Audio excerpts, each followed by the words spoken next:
Sean todos bienvenidos a este primer curso sobre un lenguaje de programación en general en el canal. Vamos a empezar con el lenguaje de programación C.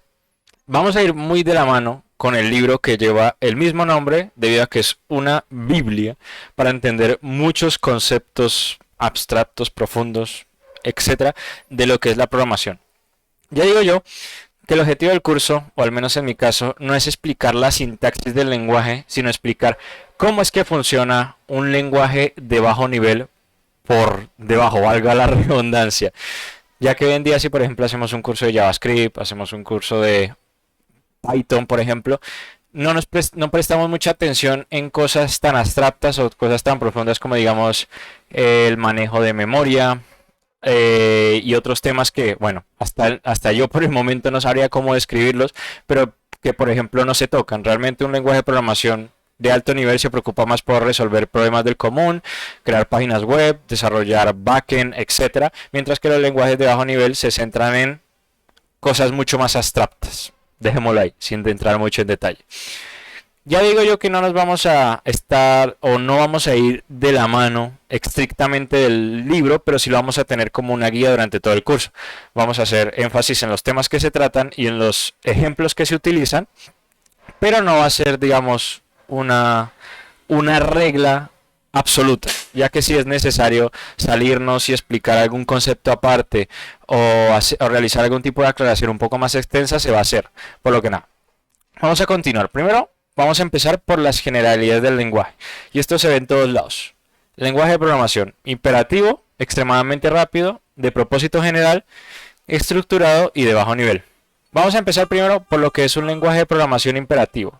Cuando hablamos de imperativo, nos referimos tanto a los paradigmas de programación imperativo y declarativo.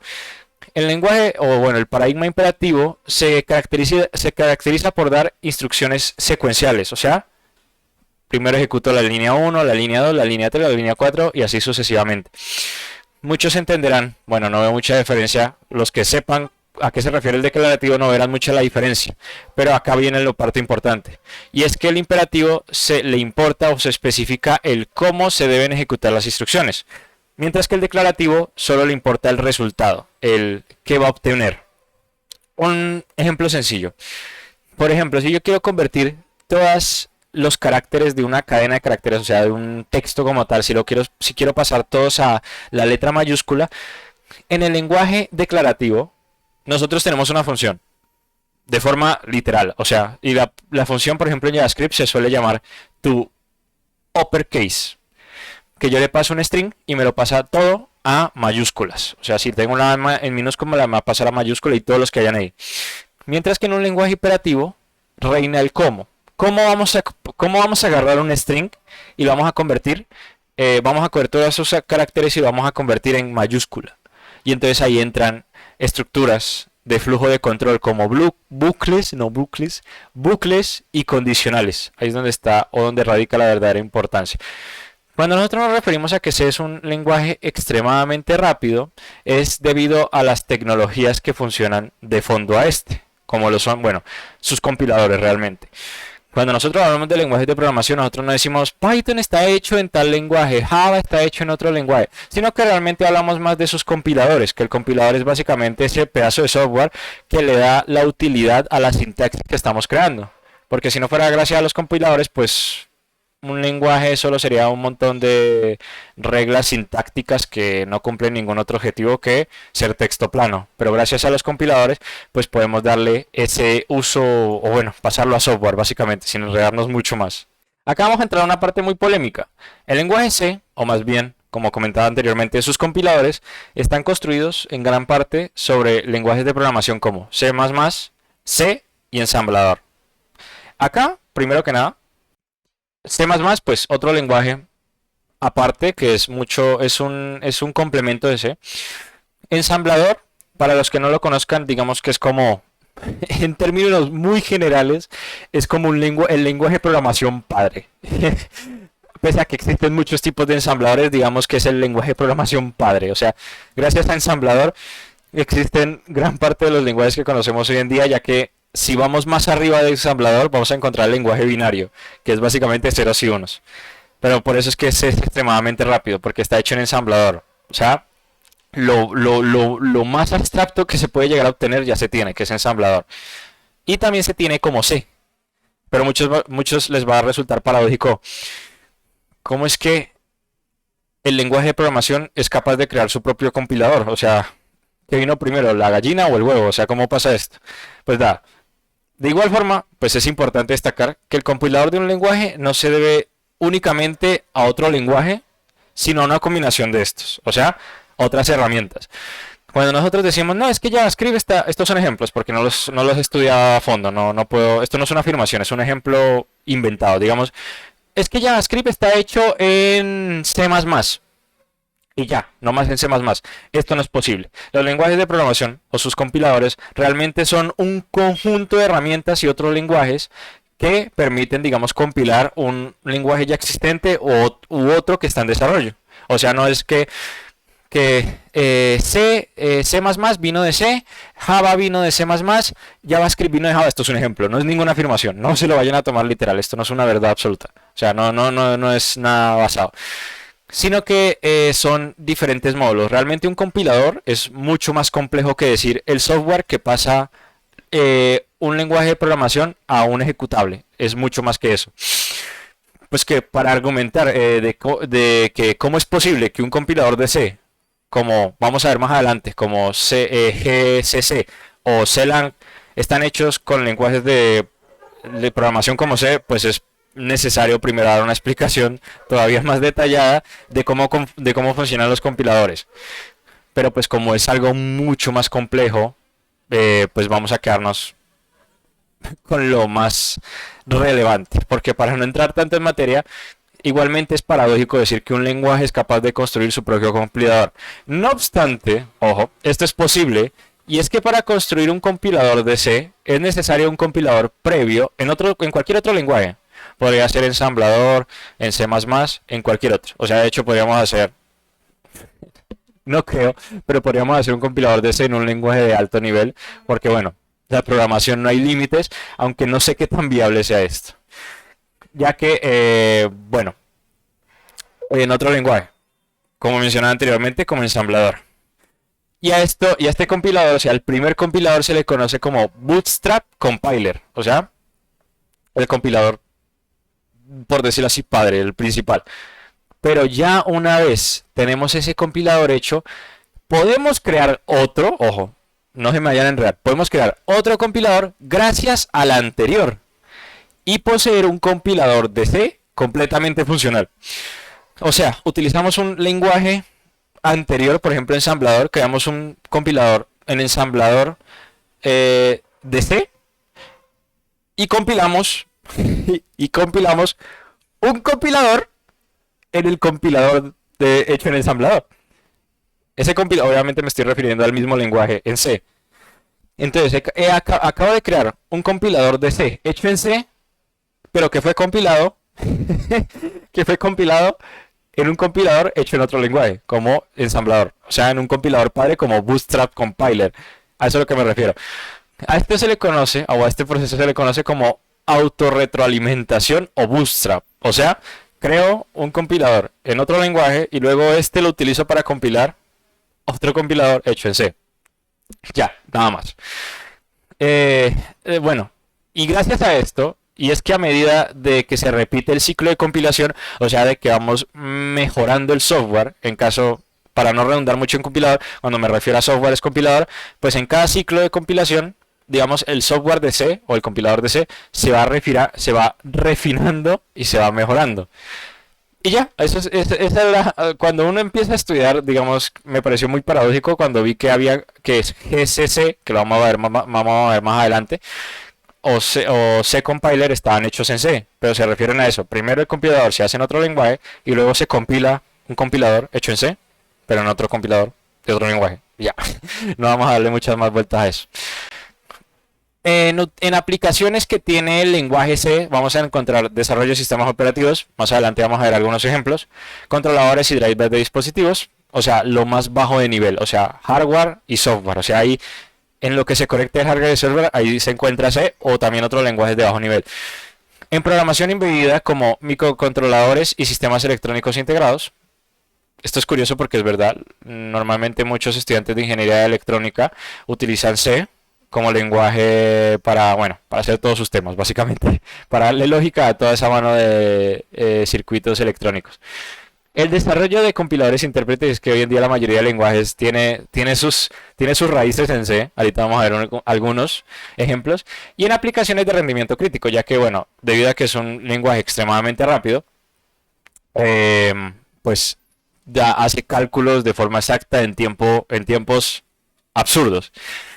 Ya luego vamos a pasar a otra característica que estábamos hablando, y es que es un lenguaje de programación estructurado, ya que sigue los principios de la programación estructurada o del paradigma estructurado.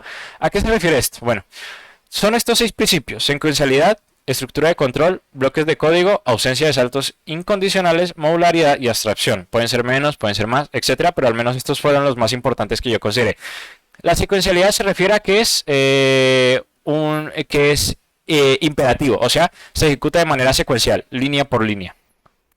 Que tiene estructuras de control, otra característica del paradigma imperativo, o sea, permite alterar el flujo del programa con estructuras condicionales y cíclicas o bucles, básicamente. Tenemos los bloques de código, o sea, nos permite introducir contextos y el alcance del código.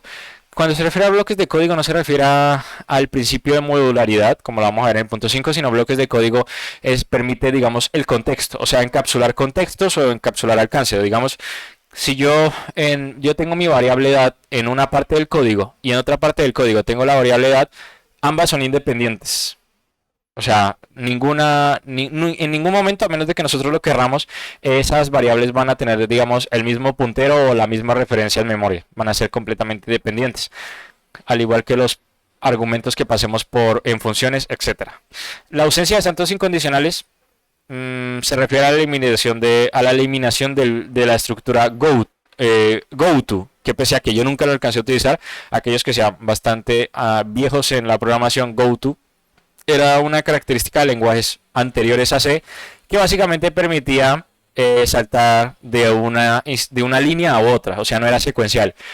O sea que si por ejemplo yo agregaba una estructura condicional o yo decía, si la edad es mayor a 18, por ejemplo, haz un go to a la línea 30 y de pronto en la línea 30 le va a decir, oye bro, tienes acceso. Pero si no tenía acceso, haz un go to a la línea 50 y en la línea 50 que dice, oye bro, no tienes acceso y se termina el programa. Y eso era súper enredado para entender. Se elimina go to, se proveen principios de la programación imperativa como las estructuras de control, de flujo de control, de flujo de control, y esto mejora la comprensión y el mantenimiento del código. Ya luego tenemos la modularidad, que se refiere al principio de descomponer el programa por fragmentos con roles en específico, o sea, que permite la reutilización. O sea que si yo, por ejemplo, tengo una función que me permite pasar todos los caracteres o todas las letras de una cadena a mayúsculas, yo voy a crear una función que se llame toUpperCase y cada vez que yo necesite pasarlas a mayúsculas, no voy a repetir todo el proceso, sino que solo voy a llamar a la función. Y así, digamos, con clases o con cualquier otro. O sea, el principio de modularidad es global en ese aspecto. Entre pues algunos de los pros que tenemos es la reutilización, facilita la comprensión del código, la prueba y el mantenimiento. Y ya por último, la abstracción. La abstracción va muy de la mano con la modularización en el sentido de que encapsula fragmentos de código según su funcionalidad, que ya lo habíamos hablado anteriormente. Eso es abstracción. O sea, yo agarro esta porción de código y esta porción de código cumple un objetivo un objetivo como tal. Redondeo un número, saco una raíz cuadrada, eleva un número, etcétera. Y ya. Eso es el principio de abstracción. Ya luego pasando a otros datos, vamos a pasar a software desarrollado en C. Y algún software que tenemos desarrollado en C, que acá no se ve por completo, no sé por qué. Pero bueno, y es que nosotros tenemos aplicaciones de bajo nivel, que era como lo veíamos anteriormente. Tenemos aplicaciones de bajo nivel como compiladores, intérpretes, también tenemos sistemas operativos, tenemos herramientas de desarrollo de software conocidas como motores a base de datos, como lo vemos acá, y también microcontroladores. Vamos a ir en parte, vamos a ver los compiladores. Acá tenemos GCC, que realmente es una familia de compiladores, o sea, no solo son compiladores de C, sino que también permiten compilar a otros lenguajes como C, C++, si no estoy mal, también a Go, entre otros. También tenemos CLang, tenemos compiladores para o intérpretes para Python, o CPython, para Per y Ruby. En sistemas operativos, el Unix, que es básicamente el sucesor de Linux. También tenemos Linux, que no es un sistema operativo como tal, es el kernel, que está hecho enteramente en C. De hecho, podríamos hacer una demostración ahorita mismo. Y es que si nos vamos al kernel de Linux, esto no lo tenía planeado, pero ya que estamos, vamos a hacer la demostración. Y es que si nosotros nos vamos al kernel de Linux, en cualquier fichero que nosotros encontremos, vamos a ver que es extensión .c. Porque bueno, así quiso ser, así es como fue desarrollado Linux. Si nos vamos a, me parece que era Linux org. Acá está, kernel.org. En kernel.org es que tenemos el código fuente, pero también lo tenemos en GitHub. Y nos vamos, no sé, a la versión estable y al browser. Si nosotros nos fijamos en, nos vamos a, no sé, drivers, por ejemplo, y agarra, estos son carpetas, CPU, frec. Si nos damos cuenta, aunque no se va a ver bien, voy a acercarlo un poquito. La mayoría de archivos se encuentran en C, porque gran parte, por no decir casi todo el kernel de Linux está hecho en C. Por acá vemos H, que son otros. Y bueno, si nos metemos, esto es pura sintaxis de C. Ya luego, bueno, ojalá algún día tener este mismo nivel de entendimiento en C. Pero bueno, ese es el objetivo. Que todo el kernel está hecho en C. Y es público, porque obviamente es open source, esa es la finalidad. Ya luego también tenemos partes del núcleo de Windows. Windows no está enteramente hecho en C, pero diría que es un lenguaje bastante útil en temas de sistemas operativos. Parte del núcleo de Windows está hecho en eso. Motores a base de datos como SQLite está hecho en C, y Git, que es desarrollado por Linus Torvalds, el creador de Linux, pues también utilizó C para Git. Y también en microcontroladores tenemos Arduino y Raspberry Pi. Y es que si nosotros, por ejemplo, cuando vamos a programar en Arduino, la sintaxis de Arduino, que no me acuerdo cómo es que se llamaba, Arduino C o algo así, la verdad es que no refresqué conocimientos para eso, es una sintaxis muy parecida a C, a lo mismo en Raspberry Pi. Aunque en Raspberry Pi podemos hasta programar en Python, pero bueno, está hecho en gran parte por C. Ya luego, los compiladores que vamos a emplear van a ser C-Compiler o GCC. Más adelante vamos a ver el tema de la instalación. Para aquellos que utilicen Linux, esto ya viene de fábrica. Cuando nosotros ejecutemos en la terminal los comandos cc, programa.c o gcc, esta es la sintaxis, pues vamos a tener un archivo de salida llamado a.out, porque no le estamos especificando ningún tipo de nombre. Si nosotros queremos especificar un nombre, tenemos que utilizar el argumento "-o", y luego vamos a especificar la carpeta de destino, incluyendo el nombre del fichero y el origen del fichero. Entonces, por ejemplo, si yo quiero compilar acá me faltó esta parte, no sé qué iba, la verdad. Vale, acá era que íbamos a ejecutar, no sé por qué esto se borró. Esto sería programa, no mentiras, esto sería .dist /programa. Acá, como ya estamos especificando el nombre que le queremos dar al ejecutable y la dirección, que sería .dist, bueno, lo compilamos, luego el origen del archivo .c, y ya luego lo ejecutamos .dist y llamamos al programa. Ya luego, pues vamos a crear nuestro primer programa en C. Aunque no lo vamos a ejecutar, bueno, realmente sí lo vamos a ejecutar, sino que lo del tiempo me tiene un poco preocupado, estamos bien de tiempo. Vamos a crear nuestro primer programa en C. El fichero va a ser hello-word.c. Y vamos a incluir las siguientes ¿cómo le puedo decir? Las siguientes instrucciones. No, me enredo un poco. Por lo que nada, vamos a pasar acá. Voy a pasar acá a la ventana de Visual Studio Code. Lo voy a agrandar un poquito. Voy a cerrar la terminal. Y nada, podemos comenzar. Acá ya hice una pequeña prueba, bueno, pues para probar que todo estuviera en orden, pero nada, vamos a ir bien. Primero debemos incluir una biblioteca estándar que es std.iout, que es Standard Input Output. Digamos, la sintaxis para nosotros incluir bibliotecas es #include. Pero ojo, si está pegado, es la instrucción de include para importar. Pero si está separado, es un comentario. Esto es un comentario. Pero si está junto, acá tenemos múltiples instrucciones. Entre ellos es include. Ya luego, la librería se utiliza con estos signos de menor y mayor que. Entonces, tenemos que escribir estándar, que es la abreviación std IO input output. Uy, ese gallo, punto H. H no se refiere a un lenguaje de programación como tal, sino a una convención por la extensión. O sea, punto H son las extensiones. Quiero que entiendan, si es que no lo tienen todavía claro, que las extensiones no son más que convenciones. O sea, yo puedo escribir en un fichero cualquiera. Dios, es que no me abran 10.008. Yo en este fichero lo puedo llamar hola.exe y lo puedo abrir. Y puedo escribir información dentro de él. Y cualquiera que venga, si el punto .exe no está bien formateado, si no está bien compilado, esto es texto plano. Y si yo agarro punto .exe y le cambio a punto, no sé, punto .flatpak, no sé si era así o no estoy muy seguro, pues va a ser más de lo mismo. O sea, va a ser texto plano. O sea, la extensión no es más que una convención. Y entonces, pues, punto .h no es que refiera realmente a un lenguaje de programación por encima de C, sino que es una convención para decir, estas son las bibliotecas estándar del lenguaje. Luego vamos a establecer el método main. El método main, algunos lo entenderán, otros no. Y es que main se refiere al punto de entrada principal de la aplicación. O sea, main es donde se van a ejecutar las instrucciones. Porque C no es de esos lenguajes como Python, que yo todo lo que escriba aquí se va a ejecutar. Si yo, por ejemplo, acá escribo una función cualquiera, por ejemplo, mi función, y me pongo acá a escribir cosas, esto nunca se va a ejecutar. Porque primero tengo que especificarlo todo en el método main. Esto pasa también en Java y en C++, por lo que es importante.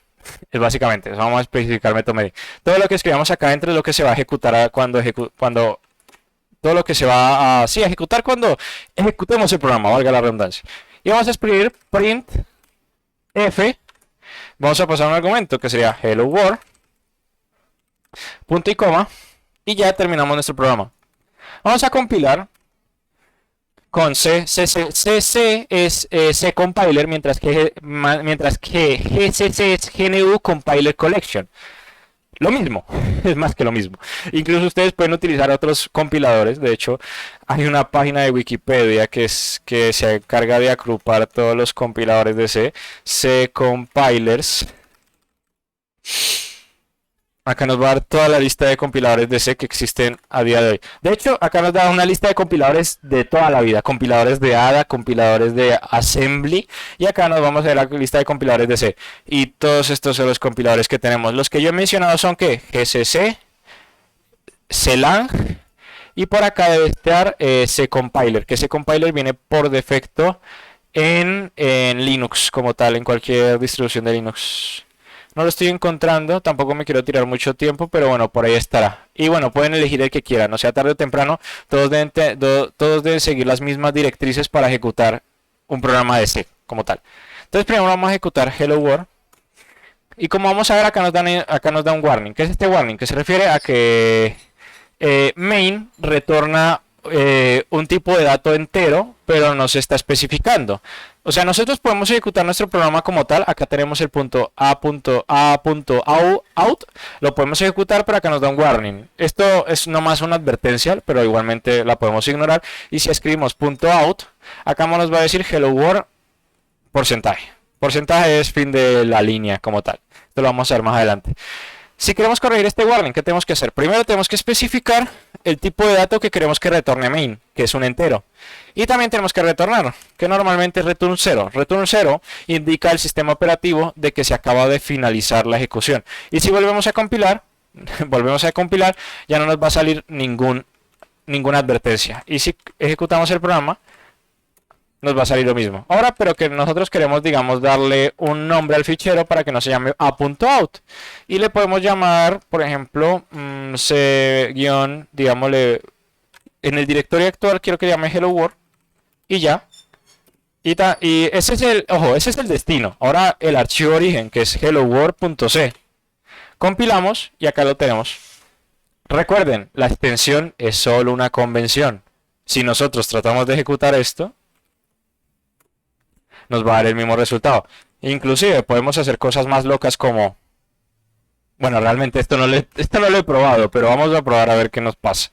Si tratamos de crear un punto .txt, esto nos va a decir, oye, este archivo está compilado, esto no es, esto, que acá se dice que esto es binario, o sea, esto ya es un archivo compilado, no es un archivo de texto plano. Y si tratamos de ejecutarlo, punto .txt, nos da hello world. Y esto es a lo que me refiero. Esto es a lo que me refiero. Que esto no es texto plano, esto es un archivo compilado que contiene ¿qué? Código binario que ya está para ejecutarse. Y nada, eso sería todo por hoy. Nos fue un poquito largo, yo sé que los videos largos no venden mucho, pero el objetivo es dejar claro todo, todo, absolutamente todo de este maravilloso lenguaje. Y bueno, como comentaba anteriormente, el objetivo no es aprender a fondo la sintaxis, digamos que es una ganancia adicional, sino entender cómo es que funciona un lenguaje de programación a fondo. ¿Qué son todas estas cosas? ¿Cómo es que importamos? ¿Por qué es que me está saliendo un porcentaje al final? Son todas esas cositas que tenemos que ir, que vamos a ir ahondando poco a poco y nada. Por lo que espero que este video haya sido de mucho agrado y nada. Recuerden, cualquier duda, sugerencia en los comentarios. Recuerden que si tienen dudas también pueden unirse a la comunidad de Discord, que también encontrarán el link en la descripción. Por lo que nada, si no hay nada más que decir, nos vemos en una próxima ocasión. Adiós.